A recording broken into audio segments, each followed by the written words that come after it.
Hello friends, popcorn chicken பிடிக்காதவங்க யாருமே இருக்க முடியாது. அதே ஸ்டைலில் நம்ம ஏன் முட்டையை வச்சு செஞ்சு பார்க்கக்கூடாது அப்படின்னு ஒரு ஐடியா வந்துச்சுங்க. அப்போ தான் இதை செஞ்சு பார்த்தேன்.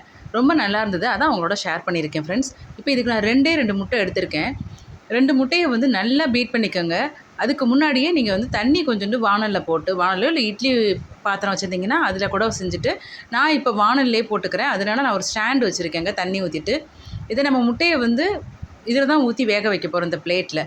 அதுக்கு முன்னாடி இங்கே 2 முட்டைக்கு ஏற்ற மாதிரி சும்மா ஒரு 2 பிஞ்ச் வந்து சால்ட்டு, 1 பிஞ்ச் மஞ்சத்தூள், ஒரே ஒரு பிஞ்ச் வந்து மிளகுத்தூள், இது 3யும் போட்டு நல்லா பீட் பண்ணிடுங்க. பீட் பண்ணதை நம்ம எண்ணெய் தடவின இந்த மாதிரி ஒரு பிளேட்டோ இல்லை ஒரு கிண்ணத்துலையோ நீங்கள் ஊற்றிட்டு நீங்கள் வேக வச்சுருங்க. இது வேகிறதுக்குலாம் ரொம்ப டைம் எடுக்காதுங்க. ஒரு 5 நிமிஷத்துல எல்லாம் சூப்பராக வெந்துடும்.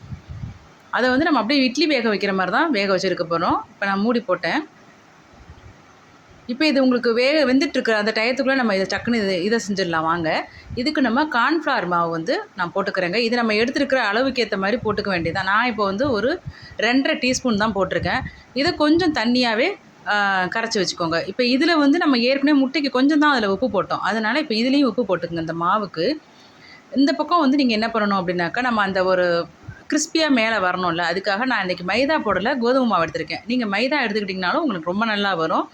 நான் இப்போ வந்து மைதாவுக்கு ஆல்டர்னேட்டாக கோதுமை மாவு எடுத்திருக்கேன்.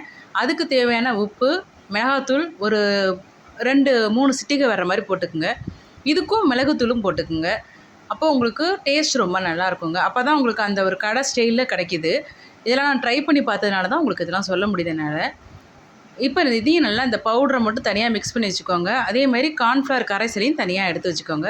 இதுக்கு நம்ம பிரெட் க்ரம்ஸ்லாம் போட போகிறது இல்லைங்க. இதுதான் நமக்கு அந்த இது மாதிரி பாப்கார்ன் ஸ்டைலில் வரப்போகுது, அந்த சிக்கன் ஸ்டைலில். இப்போ பாருங்கள் வெந்துருச்சு.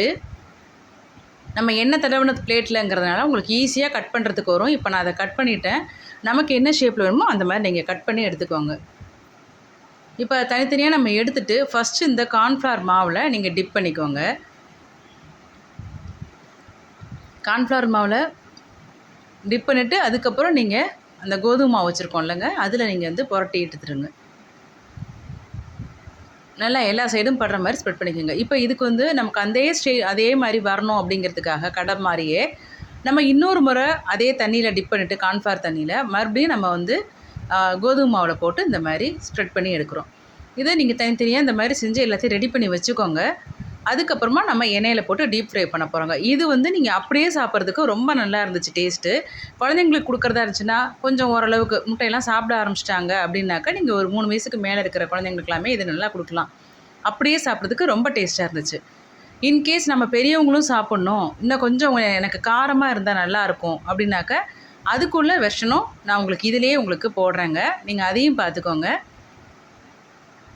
இந்த மாதிரியான நியூ ரெசிபிஸ் எல்லாமே இதெல்லாம் நம்ம இப்போ போடுறது எல்லாமே புதுசாக நானாக யோசிச்சு தாங்க இதெல்லாம் ஐடியா பண்ணுறேன். இதுக்கு முன்னாடி யாரும் போட்டிருக்காங்கன்னு எனக்கு தெரியல. இது நான் திங்க் பண்ணிகிட்டு இருக்கும்போது கிடச்ச ஒரு ஐடியா வச்சு தான் உங்களுக்கு போட்டிருக்கேன். பிடிச்சிருந்துச்சுன்னா நம்ம சேனலை ப்ளீஸ் சப்ஸ்கிரைப் பண்ணிக்கோங்க. லைக் பண்ணுங்கள், ஷேர் பண்ணுங்கள், கமெண்ட்ஸ்லேயும் சொல்லுங்கள். இப்போ நம்ம ஃப்ரை பண்ணி எடுத்துட்டோங்க. இது வந்து உங்களுக்கு சாப்பிட்றதுக்கு ரொம்ப டேஸ்ட்டாக இருந்துச்சு.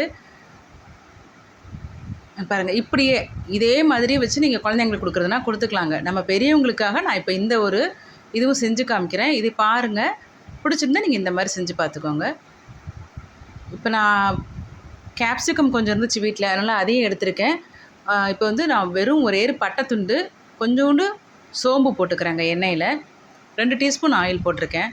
இப்போ அதில் நீல வாக்கில் கட் பண்ணி வச்சுருக்கிற வெங்காயமும் இந்த கேப்சிகம் 2யுமே போட்டு இஞ்சி பூண்டு பேஸ்ட் மட்டும் 1 டீஸ்பூன் ஆட் பண்ணியிருக்கேங்க. இப்போ வேறு எதுவும் நான் தக்காளிலாம் எதுவுமே சேர்க்கலைங்க. மிளகாத்தூள் மட்டும் நல்லா ஒரு 2 டீஸ்பூனுக்கு போட்டுக்கிட்டேன். உப்பு தேவையான அளவு போட்டுட்டு நம்ம ஏற்கனவே ஃப்ரை பண்ணி வச்சு இதையும் போட்டுட்டு நல்லா மிக்ஸ் பண்ணிவிடுங்க. மிக்ஸ் பண்ணிவிட்டு இதுக்கு வந்து இந்த வெள்ளை எள்ளு வந்து போட்டிங்கன்னா ரொம்ப நல்லா இருக்குங்க. இது இந்த ஹனி சிக்கன் ஸ்டைலில் இருக்கணும் அப்படின்னு எனக்கு தோணுச்சு. அதனால் டக்குன்னு என்ன பண்ணேன், கொஞ்சம் தேன் இருந்தது, அதையுமே நான் 1 டீஸ்பூன் ஆட் பண்ணேன். இது பாருங்கள், இப்போ தேன் தான் நான் ஆட் பண்ணுறேன்.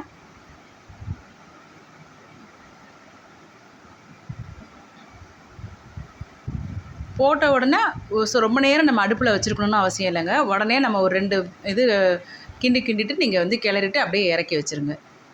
இப்போ நான் அலங்காரத்துக்காக இந்த மாதிரி கேப்சிகமாக கட் பண்ணி வச்சுருக்கேங்க. அவ்வளோதான் ஃப்ரெண்ட்ஸ். பிடிச்சிருந்துச்சா நம்ம சேனலை சப்ஸ்கிரைப் பண்ணிக்கோங்க. Bye friends.